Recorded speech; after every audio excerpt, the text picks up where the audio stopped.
নমস্কার। কবিতা রামনবমী, কলমে কুহেলি বিশ্বাস।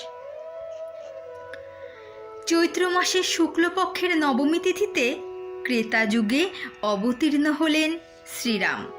সেই পুণ্যতিথিকে বলা হয় রামনবমী। ধর্ম স্থাপনার্থে পবিত্র হল ধরাধাম। ক্রেতা যুগের শেষ ভাগে লঙ্কার রাজা খুব শক্তিশালী হয়ে ওঠেন রাবণ। স্বর্গ জয় করে তিনি দেবতাদের উপর শুরু করেন অত্যাচার, নিপীড়ন। যুগে যুগে অন্যায় অধর্ম থেকে রক্ষার্থে বিষ্ণু অবতীর্ণ হয়েছেন বারবার। অযোধ্যার রাজা দশরথ ও কৌশল্যার পুত্র শ্রীরাম বিষ্ণুর সপ্তম অবতার। রামন্তে সর্বত্র ইতিরম বলে পুরাণ অর্থ রাম যিনি সর্বত্র বিরাজমান।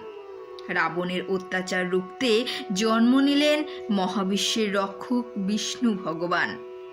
রাবণকে বধ করার উদ্দেশ্যে শ্রীরামচন্দ্র দশভুজা দেবীকে করেন আরাধনা। চৈত্র মাসের নবমী তিথিতেই পূজিলেন দেবী বাসন্তী, পুরিলেন সব প্রার্থনা।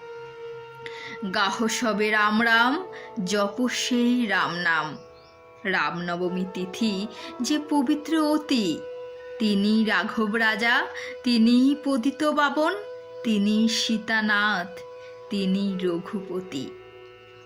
নমস্কার।